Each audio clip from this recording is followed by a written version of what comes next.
Oh, I don't like that at all. Radio's off. You look like a radio's an off. X-wing pilot.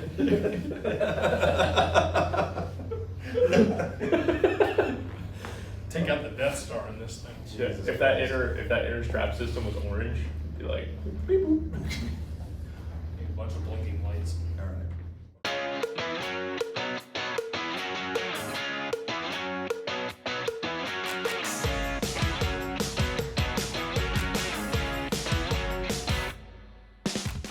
Hey everybody, Zach here from Buckeye Shooting Center. I'm joined today with our Training Academy Director Chase and our Sales Manager Andrew. And we're just going to go over some of our Gucci gear that we have that we run. We're going to cover our CCW firearms we carry every day.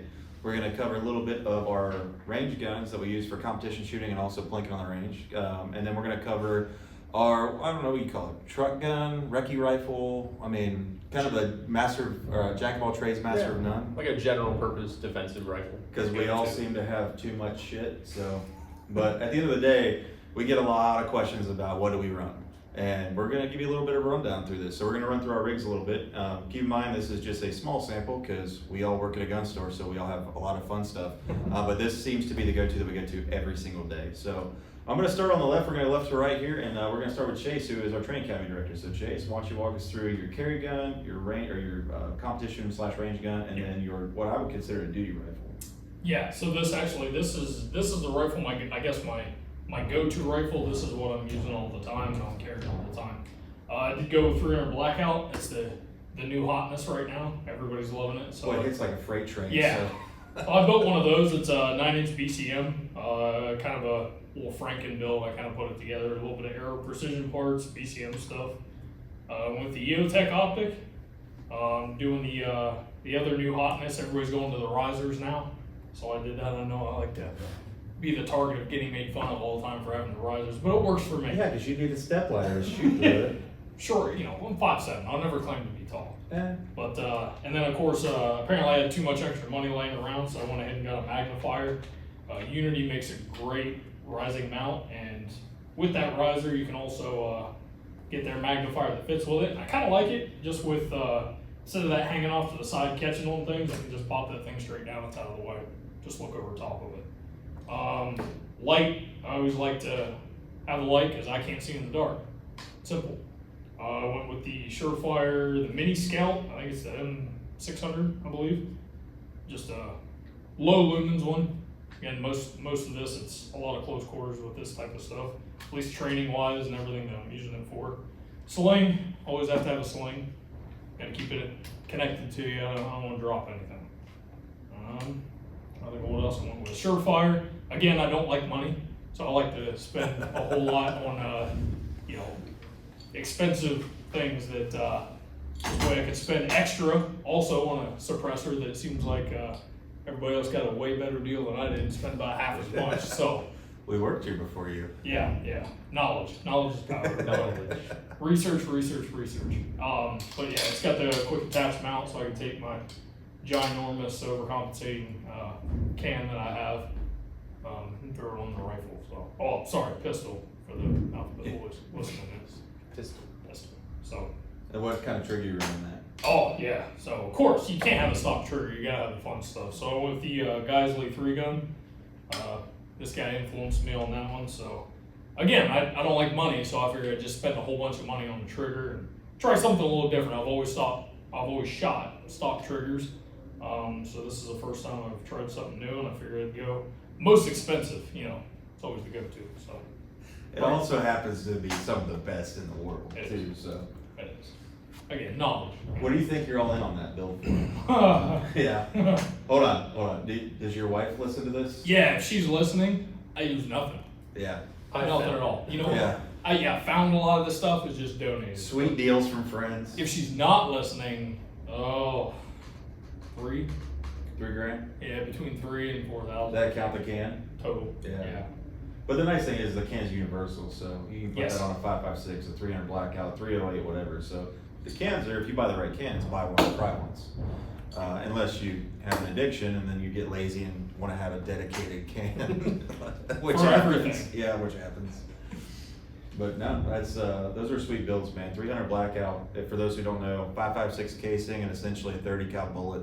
So use the same mags. What you got to be careful about. Andrew actually has a little like a Livestrong bracelet that says 300 blackout on it, so you don't mix up. Little bracelets that say 300 blackout that I can put on my my magazines, just so I don't accidentally load the wrong thing into the wrong gun and blow it up in my face. Yeah, that's never good. But yeah, the 300 blackout cartridge was designed for close quarter stuff. I mean, it hits like a freight train because it's a 30 cal bullet, but your realistic distances are 300-400 yards max. Yeah, and that's with supers. Yeah, you're really low. When you're dealing with subs, it's like a mortar tube. Just Yeah, yeah. But and that is the cool thing with it too. You can get those subsonic and those supersonic rounds. You get really, really versatile. Yep. Cool. Well, let's run into your handguns there. And your belt too. Yeah. So, competition-wise, and I mean, anybody that ever takes any of the courses, I think I've influenced some of that too. T-Rex Arms makes a great belt. I've used a multitude of belts that either were really big, really clumsy, too heavy, too much stuff. Again, I'm not a big guy, 5'7". Just I got to use what I work with. And so T-Rex Arms on their website, they had a really good kit that they had the whole belt, the war belt, if you want to call it, and it already had pouches. It had everything that I needed. So I got that dump pouch, handgun mag pouch, rifle pouch, med kit. I threw in a little extra pouch, in case I want to put a Snickers bar or something in there. Tactical snacks. Yeah, you gotta keep snacking. Blood sugar gets low. So have that, and then of course holster for the handgun. This is the rig that I use for competition as well. I don't want to spend all the money on something I rarely use, so I figured I'd use it for everything. Also, the handgun that I'm using, which is clear, safety is key. I use the SIG X5 Legion, so that's my competition gun. Really, really heavy gun, but very balanced. Through the, of course, I'll throw SIG out here again. They're Romeo Pro, really, really good red dot, huge window in it. Works good for me. I think it's a 3 or 2 MOA dot. Really small dot, really accurate. And then of course I can't have any gun without a light on it, and it's not just for looks, there's purpose. Again, I can't see in the dark. Well, there's a reason you teach a low light class on rifle and pistol. Yeah, so. yeah. I wouldn't be worth teaching a low light class unless I had lights. Well, the bump in the night doesn't have. You don't hear the phrase "a bump in the daytime." Yeah, so. never. Yeah, never. My famous quote I like to say is, "Bad people do bad things in the dark." So I can't see in the dark, so I need a light. But yeah, that's my whole competition setup there. And the key thing you point out that's stock. Yep. It's just a Legion with a Romeo 1 Pro on it, and then the standard Legion mags, and then you threw a Surefire on it. Yep. Yeah, nothing else. I haven't done anything internal as of yet. Yeah. But again, when I decide that I hate money again, I'll spend some more. So you break the bank. So carry gun and holster. Carry gun, I had to go to my old tried and true. My background's always been law enforcement. I've always been issued Glocks. So I had a Glock 19 for a long time. So might as well keep carrying it. So my go-to carry gun is my 19. It's my little overall gun. I do have some extra stuff that's on this. Of course, replace the factory size, the little plastic ones. I sheared those off. So it was some metal and some fiber optics. Apex makes an amazing trigger. Nothing too light, nothing dangerous.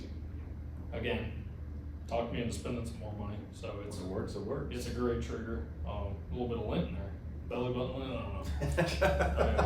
don't know. I'm carrying it around all the time, so there's a lot of stuff in there. But overall, other than a different barrel and a different trigger, still a stock gun.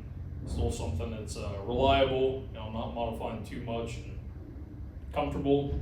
Now, how do you carry it? It all depends on the situation, comfort, and ease of access. It's at balance. I like to appendix carry, so I kind of carry here in the front. Again, he's 5'7", so yeah, short arms too. So that way I can just reach right down. It's already in line with my body. Anybody who's taking classes, they know I'm big on body mechanics. I like to just have everything centered. I can draw, punch straight out with it. So yeah. Yep. So that's my carry. Cool. Yeah, we get asked the question a lot. What's the best way to carry a gun? And that's a question that nobody at this table can answer for you because it's so specific to comfort for you. But I always tell people the best way to carry your gun is whichever way you're the most comfortable with, because it doesn't matter, how many people tell you that the way that you do things is less efficient or more efficient. If you're not comfortable with what you do, you just will stop doing it. And if you're not carrying a gun, then that's the worst kind of carry. yeah, Yeah. yeah. And if it's uncomfortable, you won't carry it. Right. Yeah. All right, my turn. Go for it, buddy. All right, so we're gonna start with my Pass the buck. pistol, right? So this is something that is pretty much a factory gun with some upgrades to it. So this is an IWI Zion. It's 11.5 inch with a mid-length gas to help regulate some of the recoil to it too. And I run very minimalistic on my rifles for the most part. The one thing that I prioritize instead of having some sort of digital only optic is I like the Primary Arms 3X prismatic because it's a fixed 3 times. A lot of people call it the poor man's ACOG. But the nice thing is it's illuminated, but it also has an etched reticle too. So I never have to worry about having backup sights. That's why when you look at this gun, you will not see backup sights on this gun because I don't need it. And if they're close enough with 3X doesn't work, it's point of aim shooting at that point anyway. So it is what it is. Now the one thing I don't have on here right now that's currently sitting in my office is my sling, but I run a Blue Force Gear Vickers sling. It's a 2-point that you can pull down on and tighten up to. I think most of us run those for the most part. Solid sling. They run great. Other than the stock rifle, the optics on here, I did a little bit larger charging handle on it too, just so I can grab it because I like to have my optic mounted really far back when I get up on the rifle. So it's all right there. That way I can get to the actual charging handle for it. A lot of guys that are like the ARFCOM types are like, oh yeah, bad lever. I have the bad lever on here, which locks your bolt open for one purpose, and it's so I cannot take my hand off the frag control group to lock the bolt to the rear. It has nothing to do with being able to run faster or anything like that. It's literally so I can just manipulate the bolt lock with my right hand. Other than that, so while I'm a big proponent of Geisley triggers, there is one other trigger brand that I find that I like a lot better, marginally, but the Elfman. So Elfman makes one of the best aftermarket drop-in triggers on the planet for your AR-15. Now, one of the downfalls with it, it's an entire enclosed housing that goes in the gun, so you have to run anti-rotational pins on there, which I recommend anyway for running anything that's an aftermarket trigger. But it is a straight drop-in trigger. Geisleys are awesome, but they are not a drop-in. You've got to finagle it and get your springs in just right, but there's thousands of YouTube on it, or YouTube videos on it. Other than that, I run a Crimson Trace flashlight to it. I've got a pressure switch up here, so I can manipulate that on with my hand as I want, or I can turn it on and leave it on. And then lastly, the only other thing I run is I have a Sandman S from Dead Air that will go on here and quick lock faster than his Surefire. So the nice thing too is I have a Sandman S. Ooh. A little dirty. Yeah, it is really dirty. Surefire doesn't do that. Yeah, it does. With Surefire, you just have to shoot it off. Yeah, it's just, you get me. But I have the Sandman S, Andrew runs the Sandman K.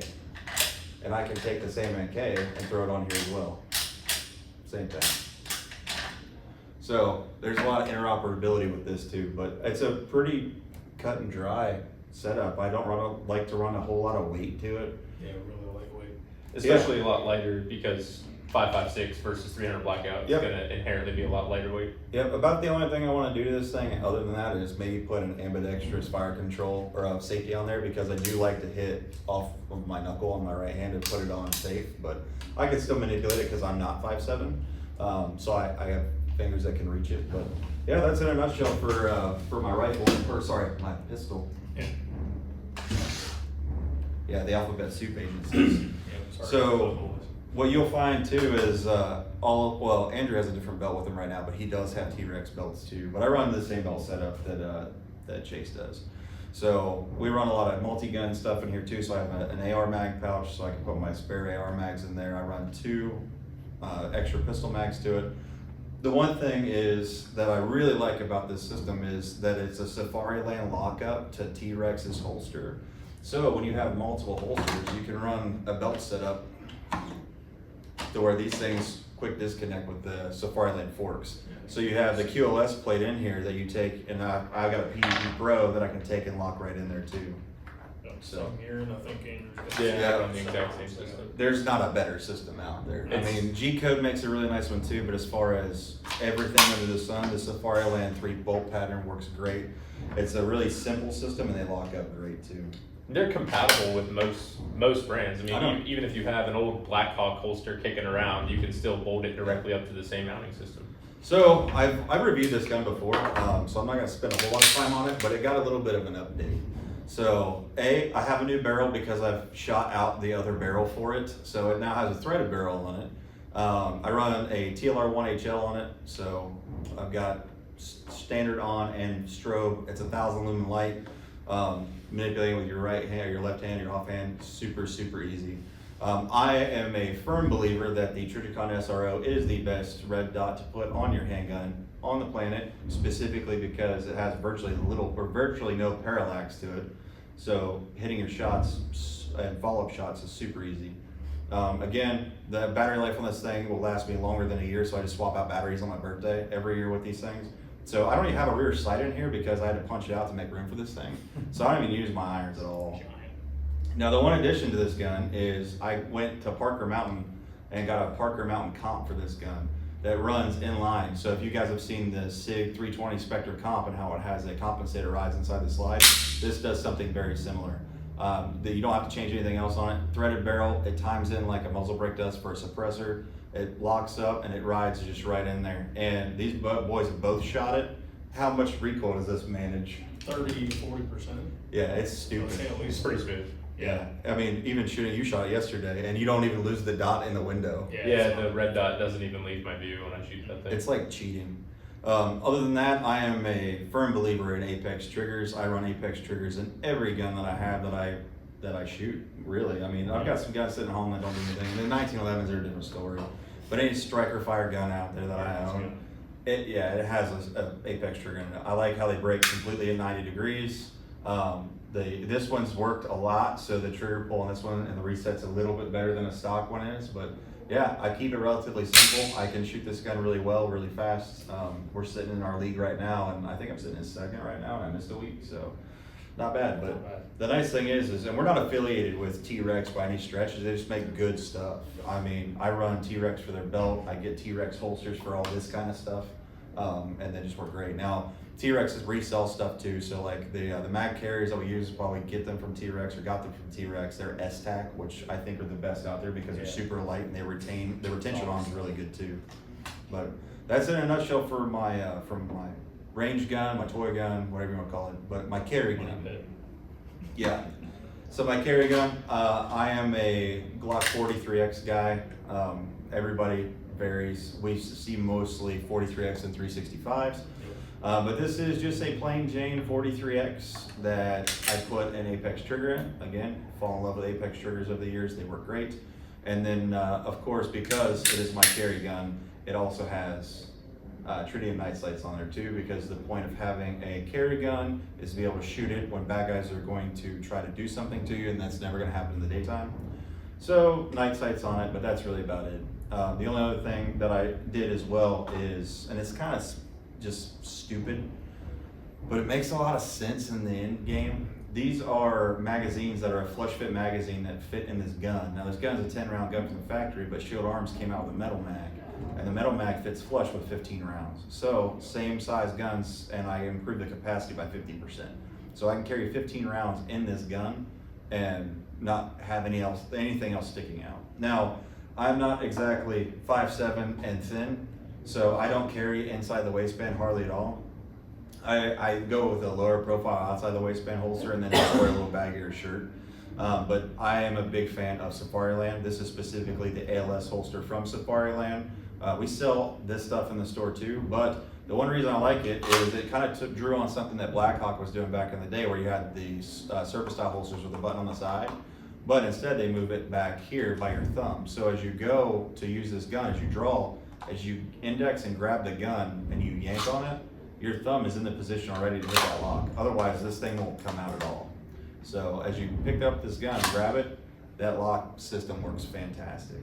And if I wanted to, I can put the forks on the back of this thing and run it on this belt if I wanted to or needed to. So, but that's it in a nutshell. And I can take this thing and I can take it on and off, just up and down at my desk or whatever else. I don't have to worry about untucking my shirt and everything else. So there's drawbacks to it too. I mean, I do print more than like Chase does.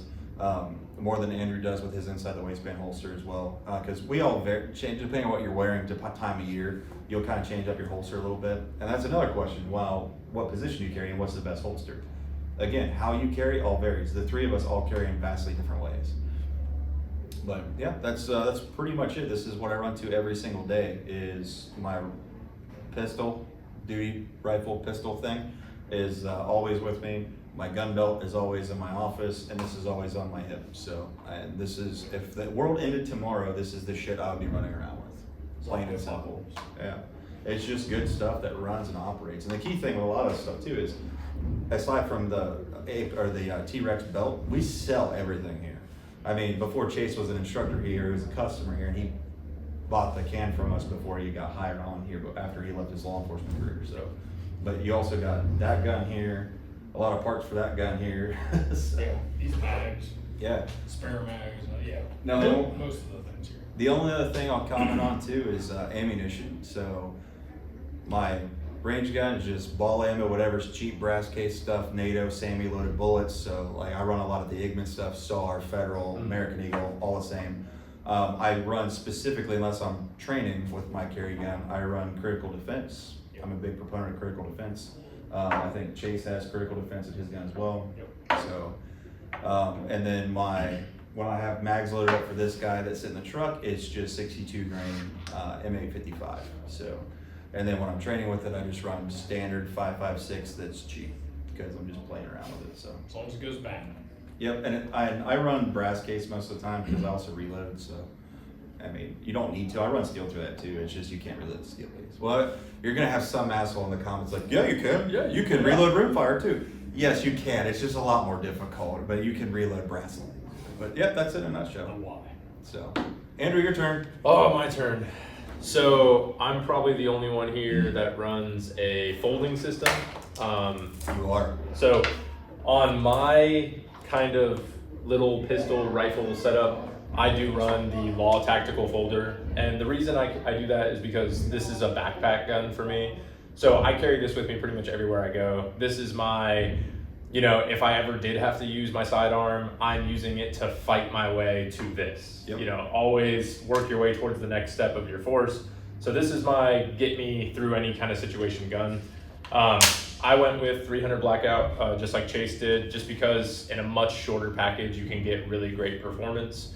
For me personally, I did kind of an Aero Precision BCM build, just like Chase did. The only big difference is that I run completely mil-spec Daniel Defense internals. So everything inside this gun is exactly what your average troop would be carrying in the military, almost identical on the trigger, the bolt, the barrel, everything. So now also I do run a red dot, but I run it a little lower so I can co-witness my iron sights with it. I really like these Trigicon MROs. I have them on almost every one of my rifles, including my AKs. They hold up so well to use and abuse. And like I said, this is a backpack gun, so this is getting tossed in and out of my truck. This is getting stuff dropped on it all Kicked day around long. the office when it's in my way. Kicked, yeah, I leave it by the printer and someone kicks it not knowing there's a gun in there. And this thing has never lost zero. I change the battery once a year. It holds up really, really well. I, of course, run the Magpul MBus Pro flip-up sights. Are those the aluminum ones? Yeah, these are the heavier duty metal sights that, well, once again, it's a backpack gun. It's got to be able to handle some abuse. And then I do also have one of these small Crimson Trace lights on here that I'm trying out. So far, I've been really pleasantly surprised by how well it's holding up. And the battery life on it is actually really great too. I do have the extended charging handle like Zack does, but mine's only off to the left just because I really never would rack my rifle with my right hand unless I was injured for some reason. I only have that one because I found it. And it works.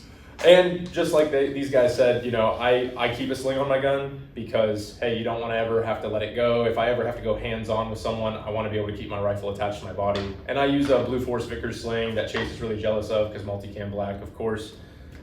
And then, just like everybody at the table, we all do run suppressors on our guns. I run the Sandman K just because, for me, suppression is not necessarily as much about lowering the noise, it's more about lowering the signature.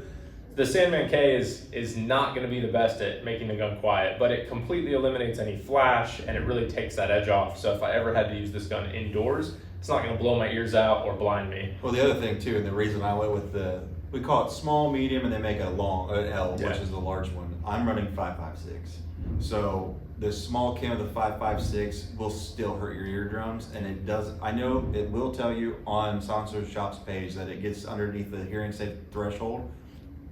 Boy, barely. Barely. Because it's still loud as shit. I went with the S specifically because I'm running 5.56. If I was running 300 blackout, I would go with the K because it performance, same thing, reducing signature, whatever else. But I like have a little bit more internal volume just to help mitigate some of that stuff with a 5.56. Yep. So this is my kind of everyday carry rifle. I also use this in a lot of shooting competitions and everything. It's really nice because it folds up neatly and I can take it with me just about everywhere in a basic backpack and nobody really knows what I have. Just throw it in your back pocket. Yeah, just throw it in the back pocket.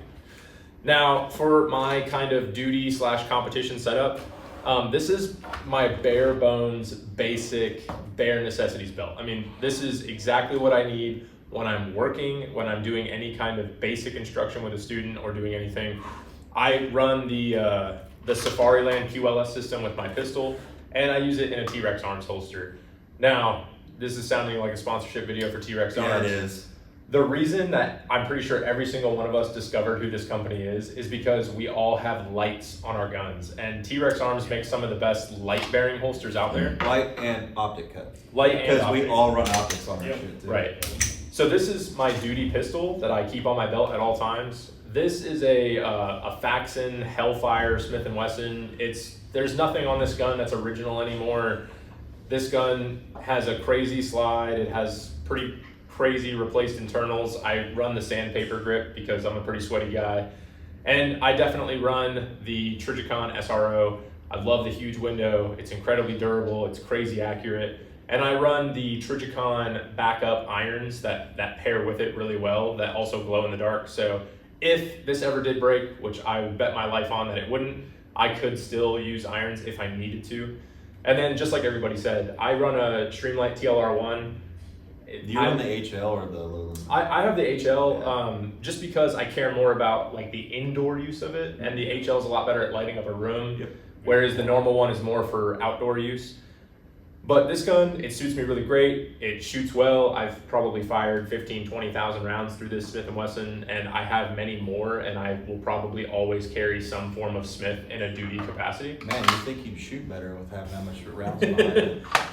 On my belt, I mean, it's just like what you see here. I carry the Safariland system.